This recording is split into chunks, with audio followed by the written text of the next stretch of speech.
Chede webale kubanga olina fe share in someone, tag in someone, benga twegattako.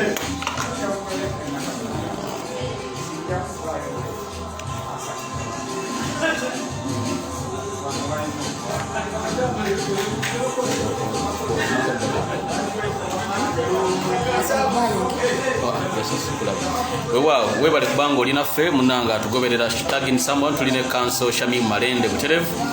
tuli munda mu office ekitebe kya NUP wona wasinze okulabika nti no twegattako okugeza okulabika nga tukuleta up to speed ogenda maaso n'okutundira ebintu ebigenda kubanga bitambula. Twogerera ekibuga ky'eggwanga ekikulu Kampala kikalu nga bw'oyinza okukirowoozaako abantu tebakoze, obviously for purposes of observing this as a public holiday eyakoleddwa abantu bo bennyini nga bagoberera n'okumontalinga ebigenda maaso. Okunominatinga kwa Robert Kyagulanyi Ssentamu already amaze okuba nominated but it's still tense bw'okweberako updates ezigenda maaso side wali eri Emagere. Tiagas anyosa abantu bakubiddwa emiggo, abantu bakubiddwa amasasa ag'ebipiira. Waliwo omu bannaffe mwana munna struggle, omu bannaffe mwana munna nkyukakyuka ayitibwa Shamim. Atali ono Shamim wa Freedom Border akubiddwa era namutwala mu ddwaliro ng'embeera sinungi. Wano we tuli ku kitebe omu ku balwanyi baffe abalala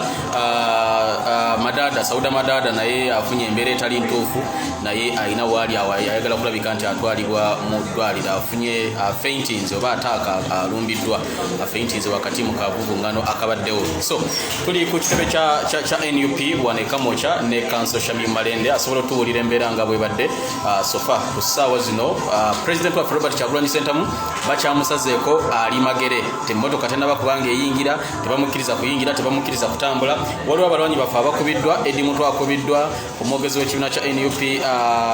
omuganda ffe Joel Ssenyonyi akubiddwa n'abantu abalala bangi. The list is really huge. Naye wano bwe tuli wabweru w'ekitebe kyaffe abantu bangi webali, abantu bakuŋŋaanye dda okulaba nga balinda omukulembeze okujja okwogerako gye tuli. Kyoba olina okulabika nti nomanya ffe tukyalinze president ajje ayogereko gye tuli okutubuulira manifesto, era bw'oba osobola okuwulira mu background osobola okuwulira music akuba music wa Kyagulanyi yakuba yekka okwongera okulabika nti abantu bakuŋŋaana bangi nnyo. Newankubadde tuli munda mu office wabweru ku office gwatera okugoberera bino abantu bangi nnyo abakuŋŋaanye era yewali n'ebidongo ebikuba, but outside the gate amagye ne poliisi, red top, black mamba, white mamba, brown mamba, amagye aga buli langi gonna gatusazeeko, era kiyinza okubeera ekizibu okufuluma wano okugenda ebweru, era bwe kiri ekizibu okuva ebweru okuyingira. Shamim Malende council waffe ate woman MP wa Kampala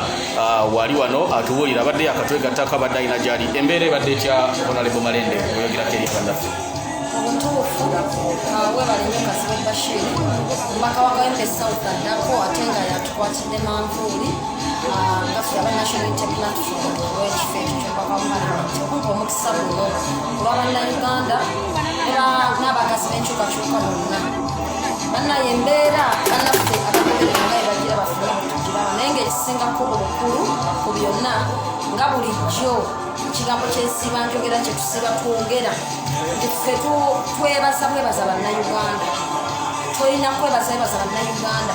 olw'okuba nti nno bannayuganda wende batulaze tebatambulira wamu n'omulambo gw'enkyukakyuka n'omulambo gwa People Power nga tebasasuddwa nga tebalina kukungibwa kwonna kukoleddwa naye bakola ekintu mu bwagazi. So olaba nti olunaku olwaleero abantu bavuddeyo okulaga obwagazi bwabwe eri pulezidenti waabwe Kyagulanyi Ssentamu ne National Unity Platform okumuwerekerako, okumulaga nti alabiseeko eri gye baali n'okwebaza Katonda olw'omukisa ogwo, naye nga tewali agambye nti asasuddwa yadde olw'ekikumi. Kyova olaba nti bulijjo bannaffe tuba twogera nabo tubagamba era tusigala tugamba nti bannange twebaze bannayuganda, olwawo nga tubanoonyaamu akalulu twagala batulonde batuwa akalulu ku bifo ebyenjawulo okugendera ku position ya president, naye ekisingako obukulu kubeebaza kubanga olwedde obuwagizi n'enkyukakyuka gye twagala, naye manifesto yaffe president yatusuubiza ne NUP olwaleero tugiridde twagala gikola ki, twagala gira kyo bannayuganda kye balinze. So embeera nga bw'oginnyonnyodde bannayuganda n'abaliko saagala kubeera nga njidda mu mbeera ya bunkenke nnyo.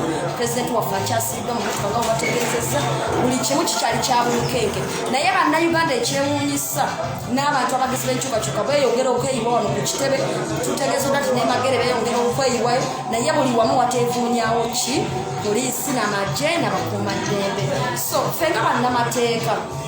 ekikulu ennyo tukimanyi bulungi nti tutambulira mu mbeera ey'eggwanga erigamba litambulira ku ngeri y'amateeka naye ng'ate amateeka gali compromised. Wano mu Uganda tulina kyetuyita selective application of the law ne manipulation of the law kyetulabye olwaleero era kyamateeka gakola bye baagalira gakole bwe gaba tegabagase tegakola ki tegakola. So ebyo byebimu ku nsonga n'abo batubuuza ebibuuzo ebingi nti akati bwe muli bamateeka mwandisigaddeyo oba mukyali bavuka mwandiguze mulindako tubagamba nti tuzze kulwanyisa ebyo tubeere nga tukyusa Uganda empya respecting nga buli muntu bulevu kwali respecting nga buli muntu mu kiti kye ate manya nti Uganda alina eddoboozi ery'okwogera yabeera ng'ateeka ku mmeeza olw'okukyukakyuka ya Uganda kyokola nti tuleese everyone on board buli omu ali ku board olabye wano ku kitebe olabye mu makubo yonna gye tuyise nga tugenda okunominatira president waffe Kyagulanyi olabye n'emagereka tina buli mbeera wonna mu Uganda wamu n'ebweru kaye ba diaspora buli omu yakyaginza alinze atunulidde n'ensonga emu kubanga buli omu Kyagulanyi Robert Sentamu National Unity Platform balinamu essuubi tebigenda kuleeta Uganda ey'enkyukakyuka ey'enkya naye kyensembyayo mu eno segment gy'ompadde kugamba bannayuganda na bonna abaliko nakwogera bagula tibannange nga bwe twekumye ngera tuli kitole tusigale nga tuli kitole tunywerere ku mazima n'obwenkanya kwa people power maanyi g'abantu mazima n'abwenkanya tewali musango gwonna gwe tusizza wabula omusango gwaffe gutuvunaanye ero kulaga nti twagala enkyukakyuka ey'emirembe ekyo nno kya buswavu nnyo naye era tusaba bannaffe nti n'eryanya eryo twagala bawumule wali mirembe amaanyi president olaba engeri gye bamukuttemu abantu engoye baziyuzizza tiyagasa anyose president kyetulina okubulira abantu emmotoka gye yagendeddemu okunominatinga bw'abadde akomawo si gyakomeddewo poliisi emuwaliza omuyingiza mu kabangali ne bamunyoolanyola abantu be babadde nabo ne bakubiddwa nga bwe tubagambye omwogezi waffe akubiddwa rubber bullet n'emuyuza ku kisambi omukuumi wa president namba emu Edi Mutwe naye akubiddwa several other people bannaffe bayisiddwa bubi nnyo nnyini ddala tetumanyi obudde bukyali tetumanyi council olunaku bwe lunaaziba because osobola okulaba nga ssaawa ziringa 8 naye neolaba nga abamaze omwezi omulamba so events sikyatambula mwenga ab'amateeka mulowooza abira bano abakoze bino oba bya bulijjo ne bimunaawaaba tewali justice esuubirwa kuvaayo abannayuganda kino bakitegeera nti ffe tutambulira ku nkola respecting amateeka n'okulaba nti no tugakozesa naye ate era ne bakitegeera nnyo nti weewaawo nga tugakozesa naye tumwanirira okukyusa obukulembeze obutassa kitiibwa mu mateeka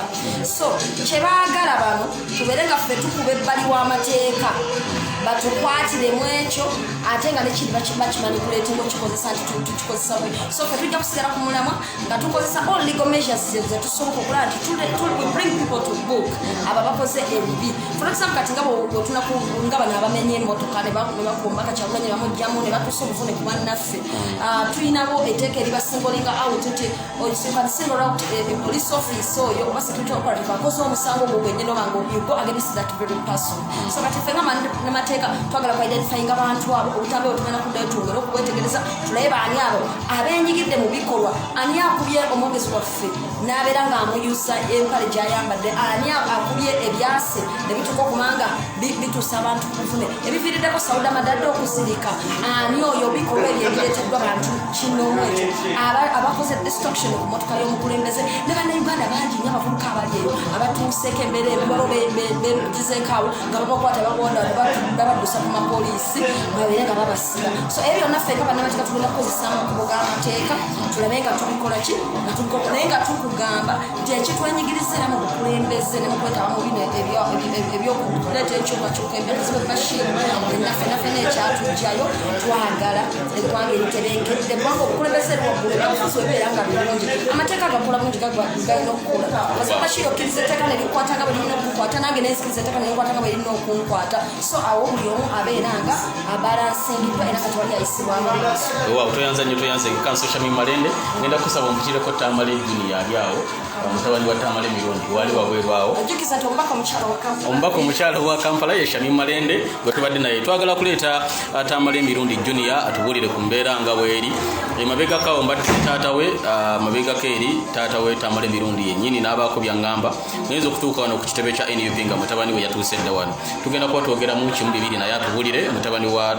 Tamale Mirundi Junior atubuulire ye nga bw'alaba ebintu na butya bwe bitambula sharinga muno